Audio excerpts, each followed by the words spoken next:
And good afternoon. This is Practical Programming. I'm your host, Mr. Marlowe. Practical Programming 4B, I should say. Fourth block B day, and it's Friday, and it's 2:06 on October 23rd. So today we're going to be doing something similar to what we did Tuesday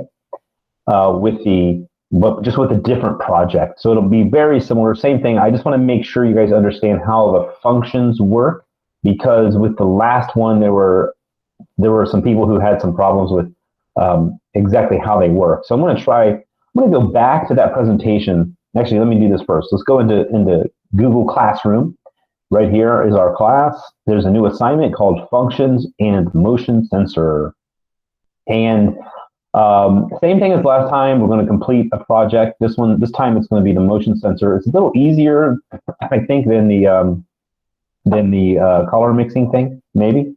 And we're going to do the same thing. We're going to include a function, like a new function that we create, and then we're going to copy our program and paste it in a Google Doc and attach it here. So if you wanted to, you could go ahead and up at the top right where it says add or create, you could create a Google Doc right here attached to this assignment so you don't have to worry about it later. Then later on, we're going to jump into this Arduino project and I'll show you how to get there. But before we do that, I want to look at the functions presentation again, and I've added something in there. I added a new part in there. So let me go ahead and I'll present that. You can just follow along with me on the screen. And so we said we're doing functions and we're figuring out how to use those. I'm going to cough. I just finished eating like a graham cracker. My new favorite snack is a raw s'more. So I like to take graham crackers and just plain old marshmallows. And I don't have any chocolate, so I just stack my marshmallows on top of my graham cracker and eat it like that. Now I have graham cracker crumbs in my throat. So, but anyway, I'll try to get through. So functions we're talking about. And our objectives, we said last time, same as today, is we will be able to explain what functions are and use them in a computer program. So that's what we're doing today. We said a function, let me do this. Anybody know what a function is, or can you tell me what it is in your own words in the chat, or unmute your mic? A function, what is a function? Anyone?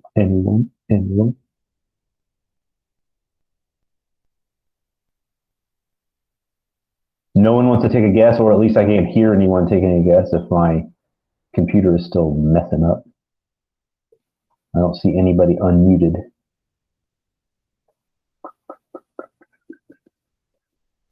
Anyone? Okay, so function. There's the definition. It's basically a modular section of code. So it's a small block of code that we define somewhere in our program. And then in our main program, we call it anytime we need to use that function. So that's what it is. It's a subroutine, or procedure is another name for it. It can take an input and it can give an output, but it doesn't have to. It can if it wants to. And an input is called a parameter and an output is called a return. So we looked at this flow chart and we said, yeah, that's what it is. It's basically just a way that we could condense a lot of lines of code into just one single line, just like that. We put our flow chart into a C++ right here if we wanted to use that for the Arduino. And actually, no, that would work in regular C++ too. And then we could do the same thing. This is actually the Arduino one, where we blink an LED, where we call the function here and we define it down here. That's the trick. That's the key. And I have a little representation that I'm going to show you here. We also looked at this. If you think this is fun, if you want to go back and take a look at this one, you can. This is just a function that uses parameters. So you can see right here, add stuff. You can see it uses parameters. And because it uses parameters, it doesn't have void right here. Normally we would say void if it didn't have parameters coming in, but this one happens to have parameters coming in. We can send it two numbers, and then it can calculate those two numbers and return a result. Okay, so but anyway, so to review this, I have the code that we looked at last time. And what I've done is I've put boxes around it to kind of maybe hopefully better break down what's actually happening in this program. So first, over here on the left, you can see when I want to define a function, when I say this is what this function does, this is how I do it. In my particular function here, I'm saying void because it doesn't take any parameters. There's no input. It doesn't have any output. It's just a function. It just does something. And then I have the name of my function, which I called function. And I have two parentheses or parens right there, open and close. And notice there's nothing after it, because when I'm defining my function, I don't need to put my semicolon there. Semicolon is just at the end of a line that you want to execute. So then I have my curly brackets. Now this is important. I saw a lot of people mix up parens or parentheses and curly brackets. The curly brackets, that's where you do the stuff. The parentheses is where I'm passing a parameter, or could also be like I'm doing some math or something in there. But it's the parameter that I'm passing into that function. So I'm doing it inside the curly braces, and then that's how I define it. So when I call it, or in other words, when I'm using it is another name for calling it, but they say call the function. This is how I do it. I have the name of the function. I put my curly brace, or I put my parentheses in there, and they're empty because I'm not passing any parameters or any values. And at the end, I have my curly braces because I want it to execute that function right then. So let's take a look at this and see. This is our program we did last time. What you should have had if you did a function for both of your colors. In the first green space up here, this is where we're setting it up. We're setting everything up. We're getting all the pins ready. So I'm getting pin 9, 10, and 11 ready. I'm making them all outputs because I can change them. I can make them either input or output. So I'm going to make them all outputs. Then the program does that first. So that's the very first thing it does. Then it does whatever in the red section, whatever is in the loop. Now, in a regular C++ program, say we were writing a program for a video game, and we were writing it in C or C++ or whatever, and then you're playing the video game and you like say, okay, start, and then you start play, it's actually running something that's inside the main function. In the Arduino's case, it's called the loop function. So this is the main part of the program, and an Arduino is the loop. In a regular program, like a video game or whatever, the main part of the program is usually just called main. So, so that is all encased. So this loop, everything that's happening in the loop is encased in the curly brackets. So I got my opening curly bracket here, and I got my closing curly bracket down here. That's everything that it's doing. Okay, so everything that's happening is happening right there. And now what I've done here is the very first thing it does is it calls a function. So the program comes down here and it says, okay, do yellow. And I know I want it to do because I have the semicolon there. And so it says, okay, what in the heck is yellow? And it goes down and it looks through the rest of the program and it says, is there a function called yellow? So lo and behold, here it is. There's a function defined called yellow. And inside the curly braces, that's what it does. It does whatever is in there. And see, you can see I've got my semicolon, which means execute that line of code, then execute this line of code, then execute this line of code, because it does it in sequence. So, but what would happen actually with this, it would do it so fast, we wouldn't even be able to tell that it was doing 3 lines. It would look just like one thing.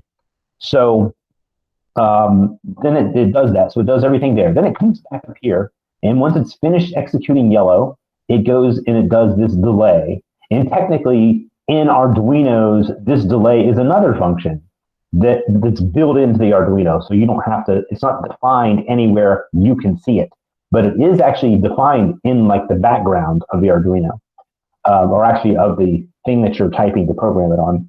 So it does this delay for 1000 milliseconds. Then it comes down and it says, okay, do this function called blue. So it comes down and it looks and it tries to find blue. And there it is. And then it says blue is do these 3 things. And then once it's done doing all 3 of those things, it comes up here and then it delays for 1000 milliseconds. Then once that's done, it comes back up to the top of here, to the top of loop, and it just keeps doing it like this. And every time it needs yellow, if it needs yellow, it comes down here and grabs and does yellow. When it needs blue, it comes down and grabs blue.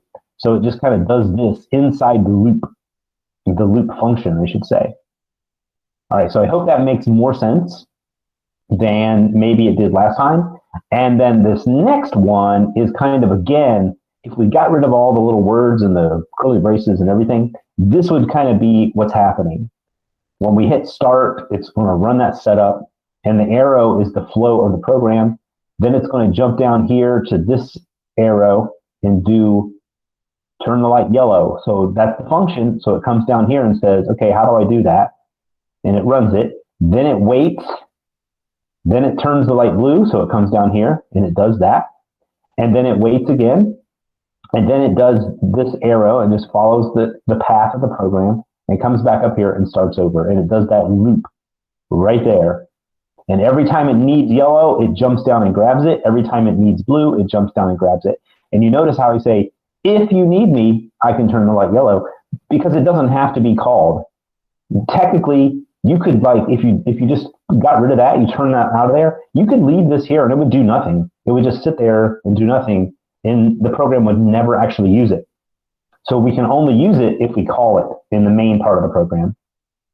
Okay, so last thing, challenge for you all. Take a look at this little program, this little sample program that basically turns an LED, or turns something. It doesn't say LED, but it turns something that's plugged into pin 2 to high. I want you to tell me, where are my errors in this program? There are a couple of errors. You can unmute yourself. You can put it in the chat if you'd like. Can anybody spot the errors?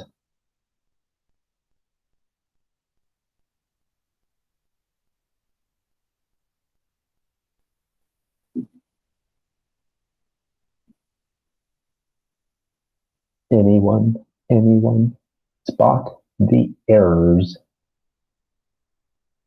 If you need to unmute yourself, you can do that. Cameron says, is it to input? So this part up here, I have a space here. I think maybe that's what he's saying, because he might not have a space in there. That space doesn't matter, but there is an error on that line, but it's not this one. Isn't there supposed to be an output for the input? Or is that not always the case? It doesn't always have to be the case.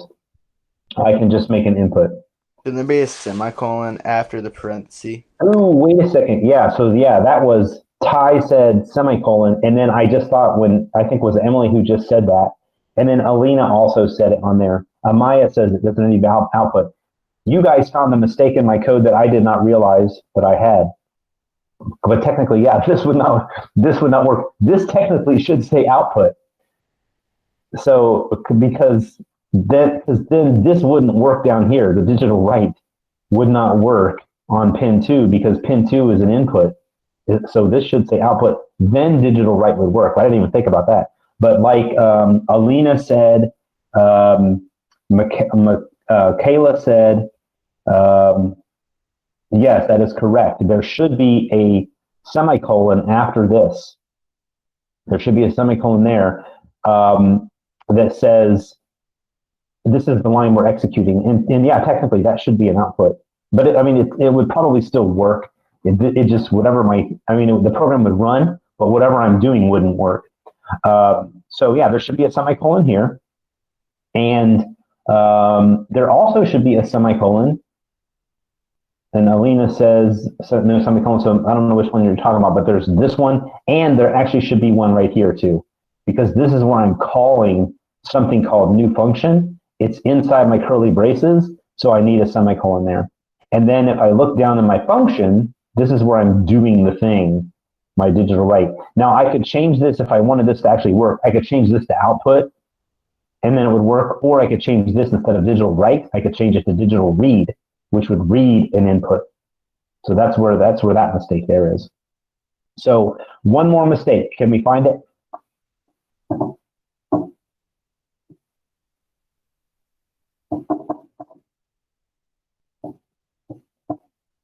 One more mistake. This one's a little trickier. This one is specific to an Arduino.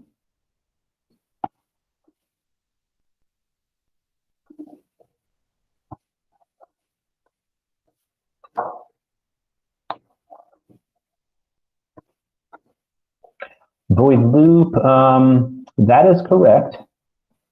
Because void means it's not returning anything. And it doesn't need a semicolon because it's outside of the parentheses. That's where I'm defining what that does. So usually if it's inside the parentheses or inside the curly brackets and it's doing something, it needs a semicolon. But up here it doesn't, but that looks fine. The one other error is actually down here where it says high. That should be uppercase. If you use lowercase for that, for an Arduino, it will not work. It has to be high because it can only accept, I think it can only accept two values there. High with all uppercase or low with all uppercase. I don't think it will take anything else. So it would get to there and it wouldn't recognize what high is. It wouldn't recognize it as a parameter. Okay, so that was fun. Now let's go, oops, let's see. Oh, let me go here. That was our last one, so I'm going to escape out of that. And then let me jump back to, I have two of those open. Let me go back here to our Google Classroom. This is what we're going to do today. And we're going to look at a project called Motion Sensor. It's actually called PIR Motion Sensor. And it's in this thing here. This is where you find it. Projects, change 3D to circuits, show all Arduino, and it's on near the bottom. It's the very last of the project row before you get to like the green ones. And it's on the left side. And I'll show you how to get there that way in a second. Or you could click on join class and you could enter your first name, last initial here. And then once you did that, you could come back and click on this link, or you could just start and click on this link and see how it works if you're already logged in. And it's going to take you to the one that has all of them listed. And so we have all these introductory projects up here, and then we have all these other things down here. PIR Motion Sensor is right here on the left side in, I guess that's the third row. So third row left side, PIR Motion Sensor. The other way you could get to it, if you logged in and you got to your dashboard, you could click on Learn, Project, change 3D to circuits, show all Arduino, and then third row left side, PIR Motion Sensor. So we click on that, and I'll go ahead and wait a second while everybody is getting in there. But if you, you might have at your house, you might have like a light outside that turns on if it detects motion. This is what that is. This is what does that. And in this case, we're programming it with an Arduino to do that, and we're using the exact same sensor. Emily can't find it. Okay, Emily, let me do that again. If I click on this link here, so click on that link, and then it's the third row down, and it's the one on the left. PIR Motion Sensor, digital input. Third row down and one on the left. Right before we get to this, the green. Okay, she's got it. Okay, excellent. All right, so this is a real simple circuit. Let me reset mine here since I've been playing with it today. Real simple circuit. You could read through this if you wanted to. You don't have to. It's basically telling you how this works. PIR stands for passive infrared, and that's how motion sensors work. That's how they detect motion, is they actually have crystals inside that detect changes in infrared light. And everything emits infrared light or reflects infrared light. So if you walked into the field of view of the thing, what would happen is there are two crystals in there, and there would be a difference in those two crystals in how much infrared light they are detecting, and that would cause that to turn on, or in our case, high. It turns to high. So if we zoom in on this, you can see it's pretty simple. It's got our Arduino plugged into the breadboard, same as before. Over here on pin 13, this is the same wiring or the same circuit for an LED. We've got a resistor going to the negative rail. We have the anode or the positive side of our LED going into pin 13. So that's pretty simple. Then we have over here on the sensor, it's also simple. You can see that it has a ground and a power, so positive and a negative, going to the positive and negative rail. And then it has a wire going to pin 2 of the Arduino. So that's all it has. It's just that 2 power, plus and minus, positive, negative, and then a signal that just tells whether it's high or low. Okay, so we're not going to rebuild this, so we're not going to do that. We're just going to play with the program today. So we can go ahead, like if you click through here, it'll tell you how to build it if you wanted to. We're not going to code with blocks, so I'm going to skip that. And then this tells you how the code works. I'm going to go in and I'll just tell you how it works. And then this is if you wanted to build it for yourself, and you had an Arduino, you could do it there. And there it is. And then there's that. So that's all there is to that. Now, what the code looks like, let's take a look at it. So I'm going to zoom out a little bit, and you'll see why in a minute. Click on code. It shows me the blocks. I don't want the blocks. I want the text. So I'm going to come up to the drop down right up here. I want to change blocks to text like we've done in the past. And I'm going to say, yep, I'm sure, continue. And now I have my code. So before I take a look at the code, let's take a look at what this thing is doing. So if I click on the sensor, actually, let's go ahead and hit start first. I hit start simulation. And right now it looks like nothing is happening. I click on the sensor, so now I can manipulate the values on the sensor. And you can see I've got this little green cone here, and I got a little object in the middle there. And if I move that object, you can see my LED came on, and then the sensor lit up as well. So when I stopped moving it, it stopped lighting up. When I move it, it lights up.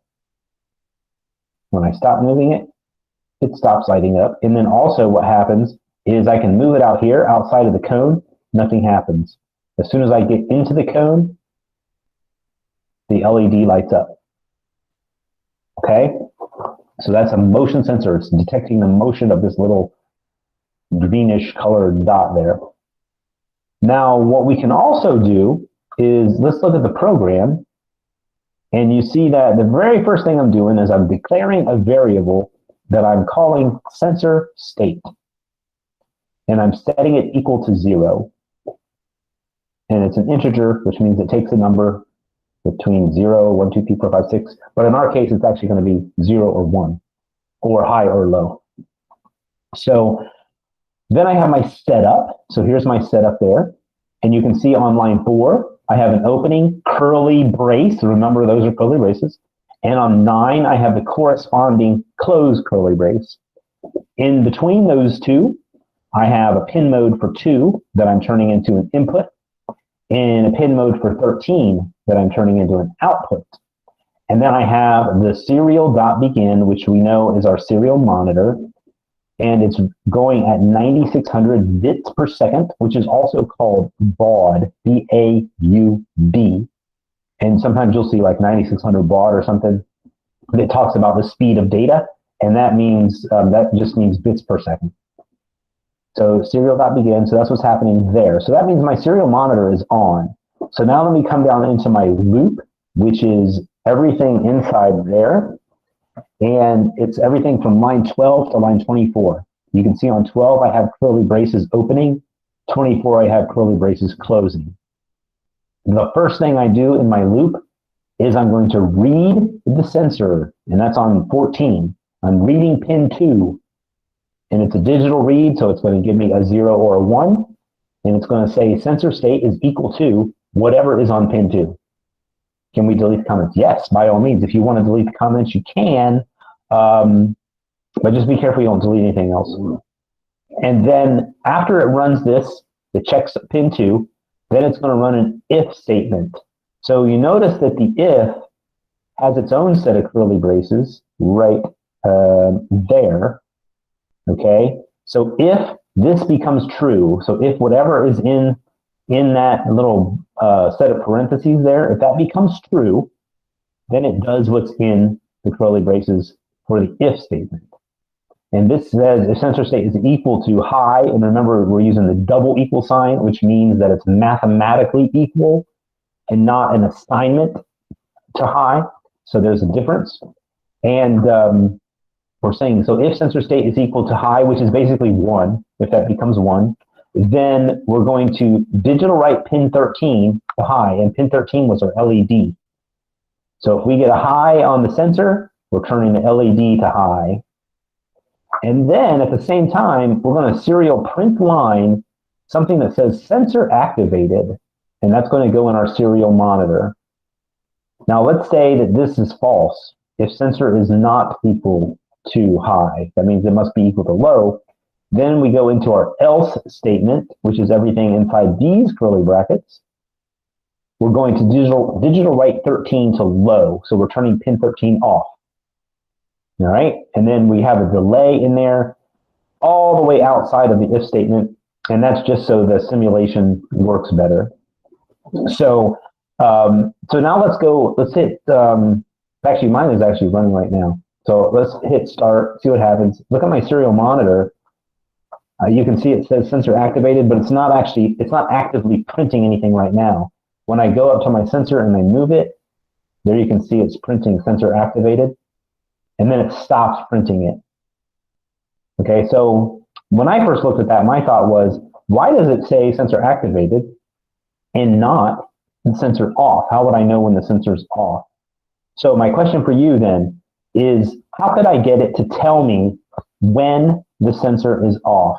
And where would I put that in my code? Mine doesn't say that. Alina said. Alina? So it doesn't say what? It doesn't say sensor activated? Did you hit start up here, start simulation? And did you move it like this while this is open? Try that.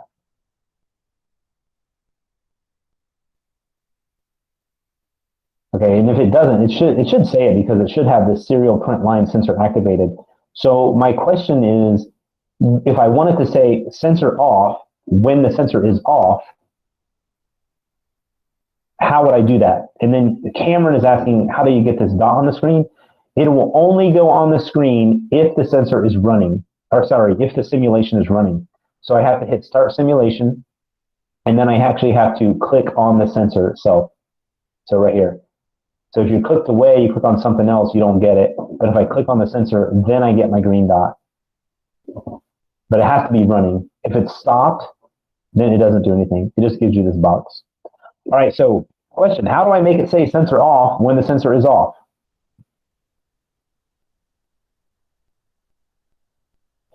Anyone?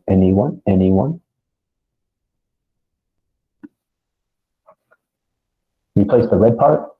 Okay, so you're talking about where it says sensor activated. If I did that, and I said change that to sensor off instead of activated, it would say sensor off every time the sensor was on. Because remember, this is in here in the if statement, if the if statement is true. So And then could we create another if statement to say that if, like, pretty much the same thing that's written there? you could, but or like Molly says, if the sensor is low, then you say sensor off.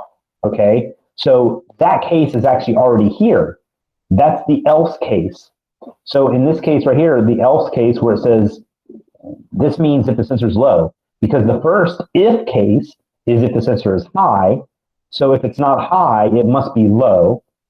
So it does the else, and it turns the LED off. So if I wanted to make it also say sensor off, I could put it with the one that turns the sensor or turns the LED off. So right down here, if I come after on line 21, and let's say I hit enter there, and I'm going to copy this serial print, just like that. I'm going to copy the whole line. I'm going to put it down here. I'm going to paste it down here using Control C and Control V on the keyboard. And instead of sensor activated, I want it to say sensor off. So I'm just going to change activated to off. You can go ahead and do that, follow along. Now I'll get rid of the exclamation point since that's not very exciting. So now the way it reads is if it's high, it turns the LED on and says sensor activated. If it's low, it turns the LED off and says sensor off. So now let me run it and see what happens. So right now you can see there it is. It's saying sensor off because the sensor is off. As soon as I move my dot, it changes to sensor activated. Once my dot stops moving, it changes back to sensor off. So that was fun. That's just playing around with the serial print and then playing around with the if statement to see how that works. Now, the next thing I want you to do, since we have about 12 minutes or so left, what I would like to do is I'd like you to include at least one new function of your own, just like we did with the color mixing LED. So what I want to do is, or you can do it however you want. There are probably 3 different ways you can do this. If you wanted, you could create a function that had that entire if-else statement in it, and then that would be what ran the sensor. So like you might want to do that. Like, let's say you were running multiple sensors or whatever. You could do each sensor as a function. Or if I wanted to, I can do what happens in the if statement as a function. Or I can also put what's happening in the else statement as a function. So what I'm going to do is, and you can follow along with me if you want, or you can do your own thing, just as long as you include a new function. I am going to put what happens when the thing is on high inside a function. So basically, I'm going to put lines 18 and 19 in a new function. All right? Any questions on that? And you can follow along with me if you want. Okay, so hearing nothing, I'll go into the last one, line 25, after that curly brace, because that curly brace is the end of my loop function. I'm going to make a new function after that. So I'm just going to hit enter a couple times. My function is going to be a void function, which means that it doesn't take any parameters or doesn't return anything. So it's going to be called void, or no, it says void. And I'm going to call my function active.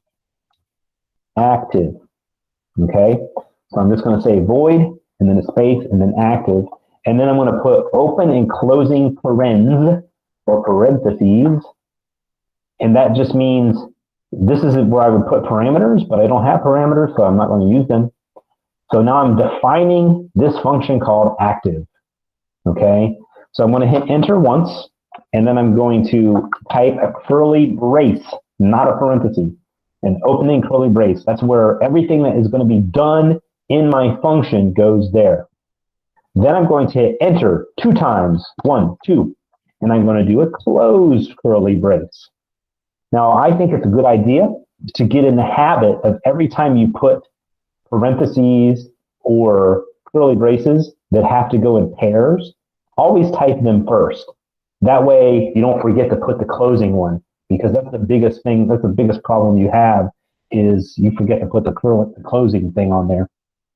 So I'm just going to go ahead and put that in there right now. So now everything that void active does is going to go in between those 2 curly braces. And what I said is I wanted it to do the digital write high and say sensor activated. So I'm going to take that and I'm just going to cut it out of there because it's going to be in the function now. So I don't need it there anymore. But I will have to call it later, which we'll do that in a second. But for now, I'm just going to go ahead and cut that out of there, which is line 18 and 19, my digital write, and my serial print line that says sensor activated. So I'm going to Control X on my keyboard. And I'm going to come down here to my doing section of my function, and I'm going to push Control V on my keyboard, V for Victor, and then you can see there it is. So those 2 lines of code are now sitting here in their very own function, ready to be used. But if I stop there, they will not get used. Nothing will happen. So what I have to do is I have to come up here in my if statement. That's where those 2 lines of code were. They're no longer there. I put them down in the function. Now I need to call my function. And my function was called active, open and close parens, and semicolon, because that's the end. Now I'm calling it, I'm executing that, so I need to have a semicolon. So if I do that, and then you can see there it is right there. It's now on line 18. If I do that and I hit start simulation, it will actually do, or it should do, the exact same thing that it did before. And it seems to be working. So the exact same thing. Only difference is I took the commands, I took those 2 commands out of here, out of the if statement, put them in their own function, and then I called the function where the commands used to be. All right, so that's all you have to do. Now, if you did that just now and you hit start simulation and yours worked and you got no errors, then you can go ahead and select everything. Otherwise, oops, I don't want to debug. You can select everything. Control A does that, or you could right click and say select all, Control A, and then take that over to Google Classroom, to your Google Doc that you created, and paste it into that Google Doc. And then you're done. You can click turn in. If it worked. Now Emily says, I got an error message. Perfect. I was hoping somebody would get an error message. So if you get an error message, what I'd like you to do is I would like you to take, since Emily called it first, we'll let Emily do it, is take your code, Control A, select it all, paste it into the chat. Paste it into the chat. So you can do Control A, paste the whole thing into the chat. The reason that I got an error message is because I accidentally deleted something I shouldn't have, so I have to put that back in. Yes, probably. But if you want, like, if somebody else if you have an error message, if you want to put it in the chat, then I can copy it from there. I'll put it in mine, and then we can all take a look at it. Or you can put it in the chat, and let's see if anybody else can spot the error. All right, so there is, let's see, Emily's. I'm going to go ahead and copy Emily's. If anybody else, you want to run through there and see it, I think I see it already. You think you want to run or look through there and see that? I'll put it in mine so you can see. And then let's see. I said I thought I could see. Oh, there it is. I see it. Okay. Anybody else spot that error?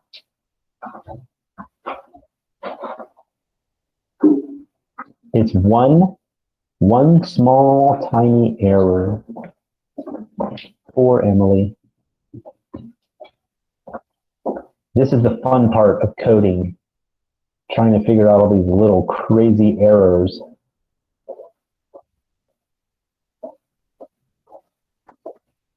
Anybody spot it yet? So let me go ahead. I'm going to run it, and then you'll see the error pops up. And what it says is, it says in the function void loop. So that means I have an error somewhere in my loop, and it's highlighting line 21, which is a curly brace.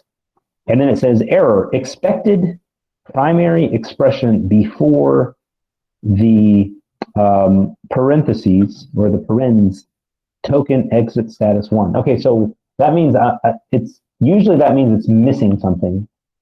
And if I look carefully, I can see here, if I follow my curly braces, I've got my opening for the void, and then we come down here, and I got my closing for the void. So I know that the loop itself is intact. So now if I come over here, now let me look inside the if statement. I've got parentheses here for my test. My whole Malcolm. Okay, Malcolm, don't touch anything on your keyboard. Push Control Z. Control Z. So what happened is if you What happened is you didn't push Control C, you just pushed C, so it replaced everything with a C. But if you push Control Z, it should back up one step to where you have everything on your code again. All right, so let's go back and look at this code. So here's the error. If I look at my if statement, I have my opening curly brace. I have my function, which is done correctly, but lo and behold, at the end of my if statement, there's a parentheses instead of a curly brace. So that's Emily's error. So let me go ahead and change that to a curly brace. So now I have open and close curly brace. Oh, and here's another one. Else. Else should be within curly braces as well. So let me do that. So there's that one. And then the end of else, which I'm guessing that must be this one right here. That's the end of else. So let me go ahead and run it and see if that works. Yes, that worked. It's still orange, but I think that's just an error in the program. I mean, it's an error in the website because this is working. So were you able to recover it, Malcolm? Did you get it back? Okay, so if I'm here, if I'm Emily and my code's working now, hold on a second, Emily. Let me just copy real quick. Control A, Control C. I come over here. You should have a thing that says add or create up here. I don't have it on mine because I'm looking at the teacher view. But you click on that create a Google Doc and then paste it, Control V in the Google Doc. So Emily, there were two errors. I'm going to refresh mine a second so I can get rid of that orange thing. There were two errors, and they were your else statement here at the end of the if. You had a semicolon, or not a semicolon. You had a parentheses here instead of a curly brace. So you need a curly brace before the else.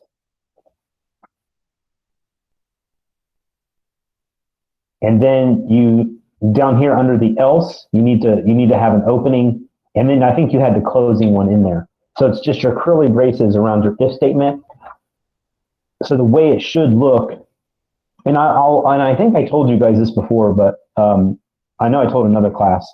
The way these curly braces work, we put them on separate lines, but that's just so it's easier to find them, so we can see them easier. But technically, what's really happening, like on this if statement here, if I said, oh wait, I got a problem. There we go. If I said, okay, if curly brace, do this thing in active, curly brace, then else, do this thing in a curly brace. So the way the program reads it is actually like this. It just reads it all together on one line. The only reason why we put them on multiple lines is just makes it easier for people to read it. Malcolm, so are you telling me that you're good to go? You figured it out, or did you need some more help?